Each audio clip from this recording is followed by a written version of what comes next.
आप सभी का वी आर इंग्लिश क्लासेस में वेलकम है। और मैं आज आप लोगों के सामने बिहार बोर्ड क्लास 12th का मैं एक बहुत ही इंपॉर्टेंट पोएम जिसका नाम है now the leaves are falling fast, आप यहाँ पे देख सकते हैं इसका topic now the leaves are falling fast, जो कि W.H. ऑडेन के द्वारा, किसके द्वारा? W.H. ऑडेन के द्वारा ये टॉपिक लिखा गया है, यानी कि ये पोएम लिखा गया है। मैं इसी चीज़ को आपके सामने रख रहा हूँ, यानी मैं आपको पढ़ा रहा हूँ। ये जो आप now the leaves are falling fast देख रहे हो बाबू, ये पोएम एक्चुअली उन लोगों के लिए लिखा गया, स्पेशल W.H. ऑडेन ने उन लोगों को यहाँ पे टारगेट किया है या उन लोगों के स्थिति के बारे में बताया है जिनकी एज काफ़ी ज़्यादा हो चुकी है, जो प्रैक्टिकली वो बुजुर्ग हो चुके हैं। अब आपको तो पता है ही कि हमारी सोसाइटी में ओल्ड पीपल की स्थिति क्या है। हाँ, ये सच है। अगर इंडियन सोसाइटी में बात करें, वैसे मैं आपको बता दूं कि ये एक ब्रिटिश पोएट के द्वारा लिखा गया है और ब्रिटेन में रहने वाले जो भी वहाँ पे ओल्ड पीपल हैं उनकी स्थिति के बारे में बात किया है। लेकिन ये भारत के संदर्भ में, इंडियन कॉन्टेक्स्ट में अगर हम इसको देखेंगे तो फिर यहाँ पे कैसे ये एप्लीकेबल हो जाएगा। भारत में माता पिता को हमेशा से ही गॉड का दर्जा प्राप्त है, यानी ईश्वर का दर्जा प्राप्त है। लेकिन सबसे ज़्यादा तेज़ी से यहाँ पे कह सकते हो आपकी ओल्ड एज होम भी बन रहा है, यानी वृद्धाश्रम भी बनाया जा रहा है। कहीं ना कहीं लोग जो हैं, यानी बच्चे जो हैं, वो जब बड़े हो जाते हैं तो जो माता पिता उनको जन्म दिए हैं, जो पाल पोस करके इतना बड़ा किए हैं, इतना कैपेबल उनको कर दिए हैं कि वो अपने लाइफ को अच्छे तरीके से जी सकें, है ना, अच्छा खासा पैसा कमा सकें, आज वो उन्हीं माता पिता को छोड़ दे रहे हैं। तो जब बुजुर्ग व्यक्ति उस एज में चला जाता है जहाँ पे उसके हाथ में कुछ नहीं रह जाता है, उसकी स्थिति काफ़ी खराब हो जाती है फिजिकली, मेंटली, तो वैसी स्थिति में क्या वो फील करता है, कैसा वो महसूस करता है, किस तरह की चीज़ें उसके साथ होती हैं, हम एक एक करके इस पोएम में आपके सामने रखेंगे। सो आप सभी का फिर से वेलकम है वी आर इंग्लिश क्लासेस में। अगर चैनल को सब्सक्राइब नहीं किए हो तो सब्सक्राइब कर लो, लाइक कर लो, सब्सक्राइब कर लो, शेयर भी कर लो, ताकि आपके और भी फ्रेंड्स हैं उनको भी कुछ फ़ायदा मिल सके। ठीक है, तो चलिए एक एक करके मैं शुरू करता हूं। एकदम एक एक वर्ड पे हम चलेंगे बाबू, और अच्छे से यहाँ पे समझते जाएंगे। दिक्कत होगी तो आप नीचे कमेंट बॉक्स में कमेंट कीजिएगा, हम फिर से उसको समझाएंगे फिर से, और उसके आगे हम आपको बताएंगे। ठीक है, तो चलिए शुरू करते हैं। सबसे पहले now the leaves are falling fast, Hindi की बात करें तो पत्ते तेजी से गिर रहे हैं। अब आप सोच करके बताओ कि वो कौन सा ऐसा सीजन है, वो कौन सा ऐसा मौसम है जिसमें पत्ते गिरते हैं पेड़ से। तो आपको ध्यान आएगा कि सर ये तो ऑटम सीजन है। कौन सा सीजन है? ये तो ऑटम सीजन है। हिंदी में इसको बोलते हैं पतझड़। क्या बोलते हैं इसको बाबू? पतझड़, है ना। तो पतझड़ वाला मौसम है सर, और इसी पतझड़ वाले मौसम में क्या होता है कि ये पत्ते काफी तेजी से गिरते हैं। लेकिन मैं आपको बता दूं कि ये जो पूरा पोएम है इसको दो लेवल में हम लोग पढ़ेंगे। एक है इसका डायरेक्ट ट्रांसलेशन, जिसको सरफेस लेवल मीनिंग मैं आपको बोल सकता हूं, और एक दूसरा जो इसका मीनिंग होगा वो थोड़ा डीपर लेवल ट्रांसलेशन हो जाएगा, यानी डीपर लेवल पे जाकर के हम इस पोएम को पूरा अच्छे तरीके से समझेंगे।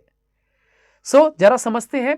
यहाँ पे पूरे लाइफ के बारे में बात किया जाए तो ऐसी स्थिति में सारे लाइफ के जितने भी स्टेजेस होते हैं उनको अगर हम सीजन से कंपेयर करें तो जो बचपन का समय हो गया वो तो आपका स्प्रिंग सीजन हो गया, है ना। ठीक इसी तरीके से जवानी का जो समय हो गया उसको समर सीजन आप बोल सकते हो। लेकिन जो बुढ़ापे का समय हो गया उसको ऑटम सीजन बोला जाता है।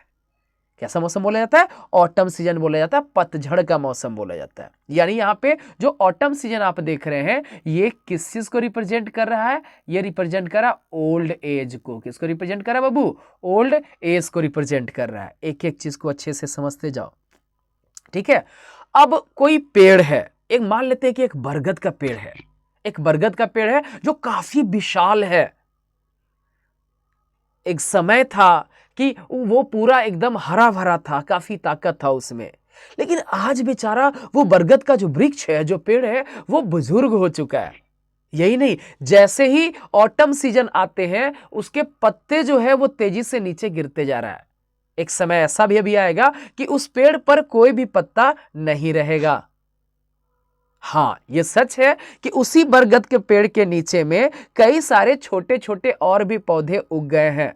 अब उस बरगद में देखते हो छोटा छोटा फल जैसा भी कुछ लगता है। हाँ, हम इंसान तो उसको नहीं खाते हैं लेकिन पंछी खाते हैं, या जो नीचे गिर गया तो उससे खाद बन जाता है, मैन्यूर उससे बन जाता है, और वो जो मैन्यूर बनता है वो उसके नीचे रहने वाले जो भी प्लांट्स हैं उसके लिए वो भोजन का काम करता है। यानी जो छोटे छोटे प्लांट्स हैं उस बड़े से बरगद के वृक्ष के छत्र छाया में बढ़ते हैं और वो अपने आप को ग्रो करते हैं। समझ गया ना, कोई दिक्कत तो नहीं होना चाहिए। लेकिन अब उसके पत्ते भी गिरते जा रहे हैं।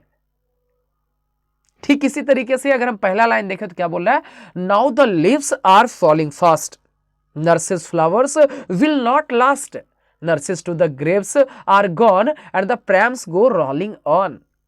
ये क्या है जरा समझिएगा। अब पत्ते तेजी से गिर रहे हैं।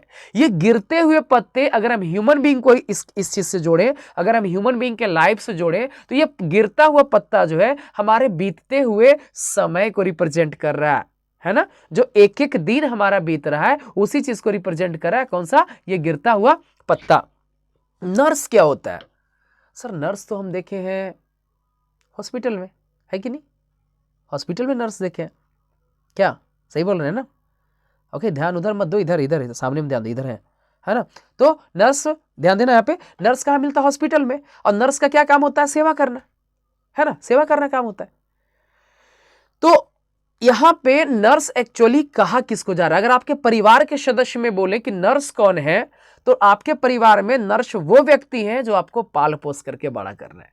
मम्मी पापा या जो भी घर में जो पैसे कमा करके ला रहे हैं, वो उस घर के बाकी बच्चों के लिए या बाकी सदस्यों के लिए वो नर्स का काम है, ये काम करते हैं। कुछ भी अगर आपको दिक्कत हो आप तुरंत उनको बोलते हैं। जैसे हॉस्पिटल में कुछ दिक्कत होता है, नर्स इधर आइए, थोड़ा सा ये पट्टी बदल दीजिएगा। तो इसी तरह से यहां पे भी है कि नर्स जो है, यहां पे अगर घर की बात की जाए तो घर में नर्स किसको कहा जाता है? जो भी माता पिता हो गए उन्हीं के लिए यहां पे यूज किया जा रहा है। और नर्स में अपॉस्ट्रोफे एस लगा हुआ, उसके बाद फ्लावर्स है। तो फ्लावर्स यहां पे कौन है? नर्स यहां पे कौन हो गया? नर्स यहां पे हो गया ये पेरेंट्स। नर्स यहां पे कौन हो गया बाबू? पेरेंट्स। देखिए ना, आराम से समझिए ना, पेरेंट्स हो गए। हम समझा देंगे पूरा, तो बिना समझे छोड़वे नहीं करेंगे, चाहे ये हो जाए, है ना, जबरदस्ती समझाएंगे। सुनो एकदम ध्यान से। फ्लावर्स क्या है ये देखो यहाँ पे, है ना, हम समझ में करो, टेंशन नहीं लेना, ये पे है ना जी। देखो यहाँ पे फ्लावर्स क्या है जो देखिएगा, फ्लावर्स जो तुम देख रहे हो यहाँ पे, फ्लावर्स शो करा है किस चीज को? चिल्ड्रन को। किस चीज को शो करा बाबू? चिल्ड्रन को शो करा है। एक एक चीज को देखिए ना, चिल्ड्रन को शो करा है। तो नर्सेज फ्लावर्स मतलब पेरेंट्स के बच्चे, पेरेंट्स के बच्चे। अब किसी भी स्टेज में चले जाइए, किसी भी टाइम में चले जाइए, पेरेंट्स तो थे ही और बच्चे भी थे। हाँ, अलग बात है कि वो बच्चे फिर बुजुर्ग हो गए तो उनके बच्चे हुए, वो बच्चे फिर और बड़े हुए तो उनके भी बच्चे हो गए। तो क्या बच्चे ये कभी समाप्त होंगे क्या? हर जो भी बच्चा है वो यंग होगा, फिर उसका भी बच्चा होगा।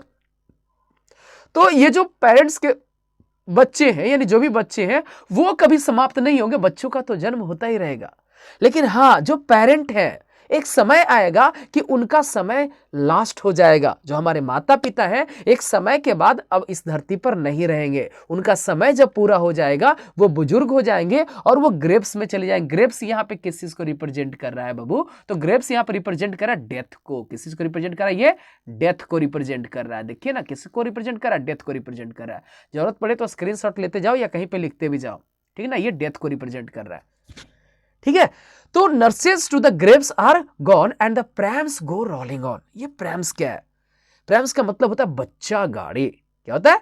बच्चा गाड़ी, ठीक है। तो कह रहा है यहाँ पे कि ये जो नर्सेज हैं, यानी कि जो हमारे पेरेंट्स हैं, वो एक समय ऐसा आएगा कि वो अपने ग्रेव्स में चले जाएंगे, मतलब उनका समय पूरा हो जाएगा और वो इस दुनिया से चले जाएंगे, बुजुर्ग होंगे और यहां से वो चले जाएंगे। लेकिन ये जो बचपन का गाड़ी है, बच्चा गाड़ी, यहाँ पे किस चीज को रिप्रेजेंट कर रहा है? तो प्रेम्स रिप्रेजेंट कर रहा है बच्चा गाड़ी को। डायरेक्ट मीनिंग देखे तो, और डीपर मीनिंग देखेंगे तो ये लाइफ साइकिल को रिप्रेजेंट कर रहा है। किसको रिप्रेजेंट कर रहा है? लाइफ साइकिल को रिप्रेजेंट कर रहा है। तो बताओ, जीवन चक्र कभी रुकेगा? जो आज बच्चा है धीरे धीरे बड़ा होगा, उसकी शादी होगी, फिर उसके भी बच्चे होंगे, है ना। फिर जिसका शादी हुआ वो धीरे धीरे बुजुर्ग हो जाएगा। तो जो बच्चा है फिर वो बड़ा हो जाएगा, फिर उसका भी बच्चा होगा, फिर उसका भी बच्चा होगा। आप अभी छोटे हैं, आपका भी कुछ समय बाद शादी हो जाएगा, फिर आपके बच्चे हो जाएंगे, फिर वो भी क्लास 12 में जाएंगे, वो भी हो सकता है यही पोएम पढ़ेंगे, है कि नहीं? ओके। तो ये प्रैम्स गो रोलिंग ऑन कहने का मतलब है कि जीवन का पहिया आगे की ओर बढ़ता जाता है, वो कभी किसी के लिए रुकता नहीं है, समय कभी रुकता नहीं है।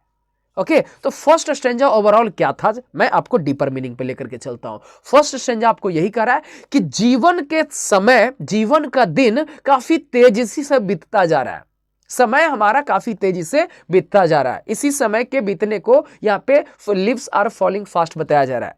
और जो हमारे बच्चे हैं वो कभी समाप्त नहीं होंगे, क्योंकि कोई ना कोई तो बच्चा रहेगा ही। जो बच्चा है वो कल बड़ा हो जाएगा तो कोई दूसरा बच्चा उसका स्थान ले लेगा, यानी बच्चे कभी समाप्त नहीं होंगे। हाँ, लेकिन जो माता पिता है उनका एक उम्र आएगा और वो बेचारे चले जाएंगे, और इसी तरह से चक्र जो है वो हमेशा चलता रहेगा। आज हम जवान हैं, कल हम बुजुर्ग हो जाएंगे, फिर कोई और जवान होगा, है ना। तो इसीलिए कहा जाता है कि कोई कितना भी बुजुर्ग व्यक्ति हो, आपको कभी उसका मजाक नहीं उड़ाना चाहिए। वो एक स्टेज है लाइफ का, और अगर पूरी जिंदगी जीनी है, पूरा जीवन अगर एक नदी है ना, तो हो सकता है कि तुम अभी नदी के बीच में होगे, हो सकता है नदी के अभी इधरे साइड होगे, बीच से पहले ही होगे।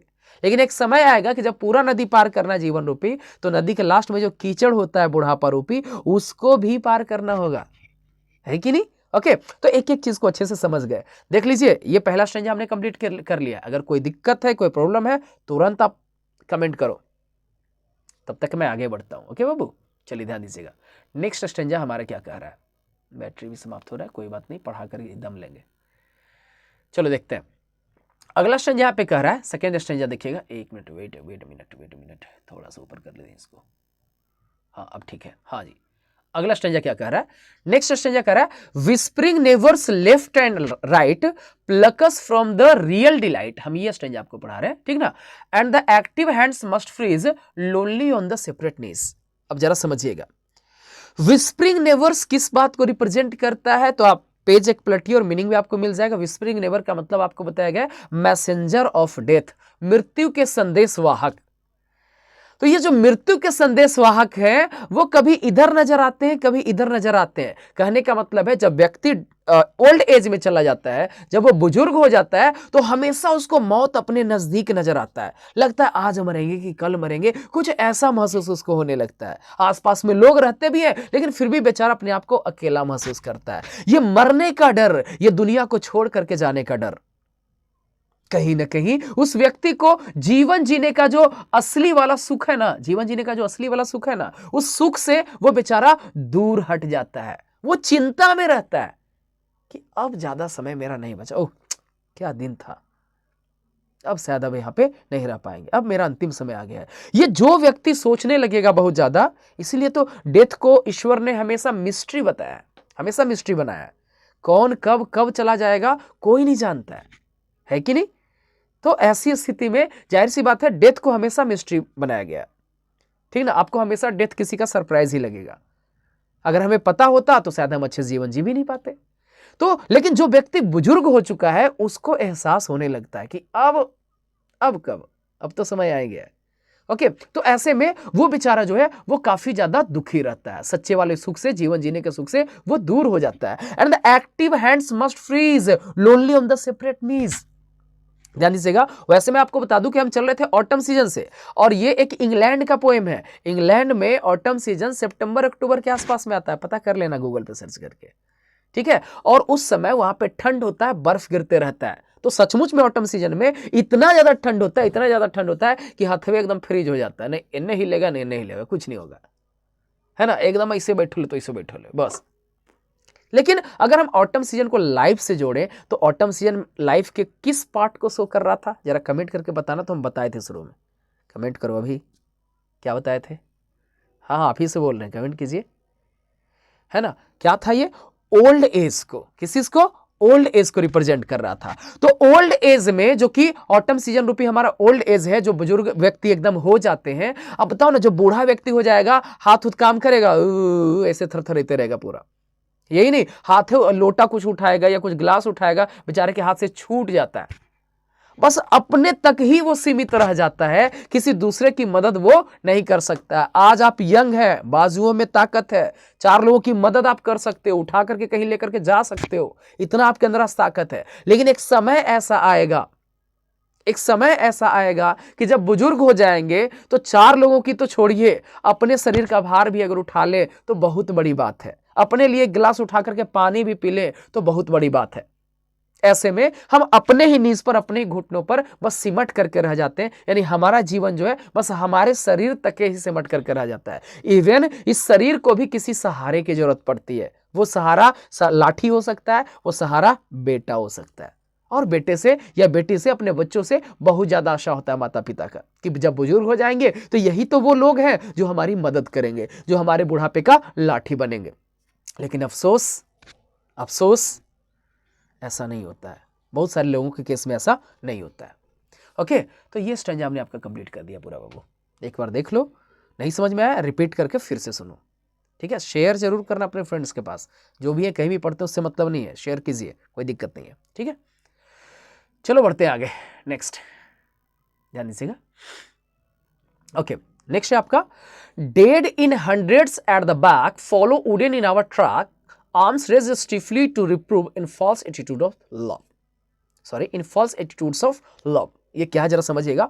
उडन किस चीज को रिप्रेजेंट कर रहा है? उडन रिप्रेजेंट कर रहा है ताबूत को, जिसमें लाश को रख करके लेकर के जाते हैं। स्टिफली मतलब होता है बड़ी मुश्किल से, बड़ी मुश्किल से बोल देते हैं, लिखने में यहाँ पे नहीं बन रहा है ना, पूरा लिखेंगे तो टाइप नहीं हो पाएगा। बड़ी मुश्किल से, बड़ी मुश्किल से, ठीक है ना, लिखना तो लिख लेना, बड़ी मुश्किल से। ओके, और रिप्रूव मतलब होता है बुरा भला कहना, यानी बुराई करना। इन फॉल्स एटीट्यूड ऑफ लव का मतलब हो जाता है दिखावे का प्यार। ये क्या है जरा समझिएगा। इसमें कह रहा है जब किसी व्यक्ति की डेथ होती है, जब किसी व्यक्ति की डेथ होती है तो सौ लोग उसके अर्थी के पीछे जाते हैं, या उसके वुडन ट्रैक जिसको आप बोल सकते हो, जिससे जो काफिना बोल सकते हैं, जिसमें लाश को रखा जाता है, उस ताबूत को बोल सकते हैं। देखते हो जब किसी का डेथ होता है तो पूरा गांव जो है उसके पीछे पीछे जा रहा है, उसी दिन वो सबसे आगे जा रहा है। अचानक आम से वो स्पेशल बन जाता है, एक स्पेशल आदमी बन जाता है। हर जगह पे उसी की बातें होती है, क्या आदमी था बेचारा, ओहो चला गया, नहीं रहा, ठीक है। तो ऐसी उसकी बातें होती है। तो सौ लोग उसके पीछे पीछे चलते हैं, सौ लोग उसके पीछे पीछे चलते हैं। और खास करके उस दिन, चाहे वो आदमी कितना भी बुरा भला कैसा भी हो, लेकिन जिस दिन उसकी डेथ होती है, कहा जाता है जब आदमी नहीं रहा तो उससे शिकवा शिकायत क्या, उसकी अच्छी बातें होनी चाहिए, है कि नहीं। ओके, तो जब उसकी लाश जब जा रही होती है, जब उसका अर्थी जा रहा होता है, जब उसका ताबूत वहां से जा रहा होता है, गुजर रहा होता है, बड़ी मुश्किल से कोई आदमी, बड़ी मुश्किल से कोई व्यक्ति उस व्यक्ति की बुराई कर पाता है। हर कोई कहेगा आहा क्या आदमी थे, परसों हमसे लड़ रहे थे लेकिन बड़ी अच्छे थे, है ना, कितना भी उससे लड़ाई झगड़ा हो, है ना, लेकिन क्या बहुत अच्छे थे। दिखावे वाला ही प्यार दिखाएगा, झूठ मूठ का ही प्यार, अंदर से भले अंदर अंदर थोड़ा खुश हो रहा हो, अच्छा वाकई मर गया, है ना, लेकिन अंदर से ध्यान, ऊपर ऊपर कम से कम दिखाएगा कि नहीं बहुत ज्यादा हम भी उनसे प्यार करते हैं, बहुत ज्यादा हम भी उनको रेस्पेक्ट देते हैं, ठीक है। तो बड़ी मुश्किल से किसी का हाथ उसके लिए उठता है, यानी कि बड़ी मुश्किल से कोई उसका बुराई कर पाता है। जैसे ही बगल से लाश गुजरती है, लोग हाथ जोड़ लेते हैं, लोग भगवान इनकी आत्मा को शांति दे, ऐसे लोग बोलना शुरू कर देते हैं, है कि नहीं। ओके, चलो यहां तक क्लियर हो गया बाबू, कोई दिक्कत तो नहीं होना चाहिए। बढ़ते हैं यहां से आगे, एक एक चीज को अच्छे से समझते जाइए, ठीक है। नहीं समझ में आता है बिल्कुल आप मैसेज कर सकते हैं जी, कीजिए, करना भी चाहिए।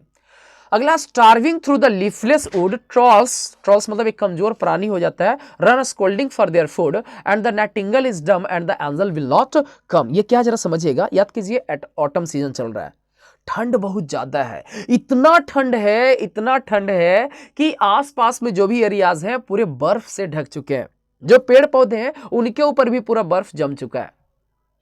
अच्छा, जो माइग्रेटरी बर्ड्स हैं वो तो उड़ उड़ करके कहीं चले गए जी, लेकिन वह उन पंछियों का क्या होगा जो माइग्रेट ही नहीं कर पाए, जो वहीं पे रह गए।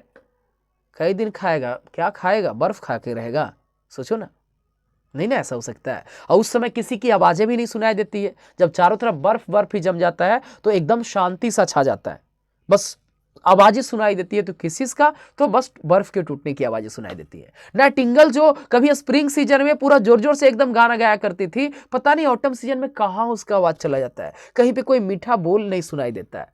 और कोई भी मानवीय प्राणी, कोई भी चीजें जो है वो आसपास में उनके पास में नजर नहीं आता है। किसके लिए? वो जीव, वो पंछी जो कि वहां पे बेचारा भूखा तड़प रहा है।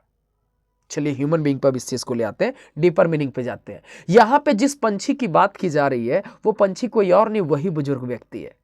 और ये ऑटम सीजन है, बुढ़ापे का समय है। जैसे जैसे हम पोएम में नीचे जा रहे हैं वो व्यक्ति का उम्र और बढ़ता जा रहा है, एकदम बुढ़ापा काफी ज्यादा हो चुका है, इतना बूढ़ा हो गया, इतना बूढ़ा हो गया कि अब उठ करके अपने लिए एक लोटा पानी भी नहीं ले सकता है। समझ गया ना, भूख के मारे उसका एकदम पेट कह सकते हो कि पूरा तड़पते रहता है, कोई उसको देखने तक के लिए नहीं आता है, भूख के लिए बेचारा तरसते रहता है। जिस घर में लोग उसके लिए नाइटिंगेल बना करते थे, बाबूजी खाना खाइएगा, नहीं खाइएगा, खा लीजिए, और न खाएंगे, खा लीजिए बाबूजी, इतना प्यार से लोग बातें किया करते थे। यही व्यक्ति कभी दो बात बोल दिया करता था तो लोग सुनते भी थे, क्योंकि ये घर के लिए कमा करके ला रहा था। लेकिन अब ये कमा करके नहीं लाता है, अब ये किसी पर निर्भर हो गया है। जो आते हैं वही दो बात इनको सुना करके चले जाते हैं। ऐसा लगता है कि इस घर में जो नाइटिंगेल मतलब जो लोग मीठी मीठी बातें करते थे, ऐसा लगता है कि अब वो गूंगे हो गए। लगता है उनके मुंह में वो मीठी आवाजें ही नहीं रह पाई है, और आसपास में कहीं भी उसको कोई आशा नहीं दिखता है। कोई भी ऐसा व्यक्ति नहीं दिखता है जो उसके दर्द को महसूस कर सके। कोई भी आएगा, बाबा अरे तबीयत ठीक है ना, हाँ थोड़ा अपना ध्यान रखिए, इतना कह करके बस निकल जाता है। घर में जैसे सबके लिए खाना बनता है, बस उनके लिए भी खाना बन जाता है। अब रोटी कड़ा निकल गया, खा लेने जा रहा है बेचारे को, उनको एकदम मुलायम भोजन की अब जरूरत है, वो चीज उनके लिए नहीं मिल पाता है, इतना ज्यादा उनको दिक्कत होने लगता है। तो आसपास में अपने ही लोग होते हैं, लेकिन अपने लोग हो करके भी वो अपने नहीं हो पाते उनके लिए, उनके दर्द को कोई समझ नहीं पाता है। ऐसी हालत हो जाती है बुढ़ापे में। ठीक है, तो यही था आपका ये स्ट्रेंजा यही था पूरा का पूरा। बाबू क्लियर है? एक एक वर्ड को कर करके देखो, नहीं समझ में आता तो फिर पूछिए। ओके बाबू, चलिए बढ़ते हैं यहां से आगे। नेक्स्ट अगला है कोल्ड इम्पॉसिबल अहेड। देखिए इस चीज को, है ना? Okay, cold impossible ahead, lifts the mountains lovely head, whose white waterfall could bless travellers in their last distress. Autumn season है, याद कीजिए, बर्फ ऊपर में पूरा जम रहा था, है ना? अब जो जो पंछी है वो धीरे धीरे आगे की ओर बढ़ रहा है, लेकिन अब उससे बढ़ा नहीं जा रहा है। दूर में, कहीं दूर में उसको वो माउंटेन्स दिख रहे हैं जो कि बर्फ से पूरे ढके हुए हैं। बड़ा सुंदर दृश्य एकदम है। वहां से एक झरना भी नीचे नीचे गिर रहा है, और वहीं पे वो पंछी जो है वो अपना अंतिम यात्रा पूरा करता है। पंछी की डेथ हो जाती है।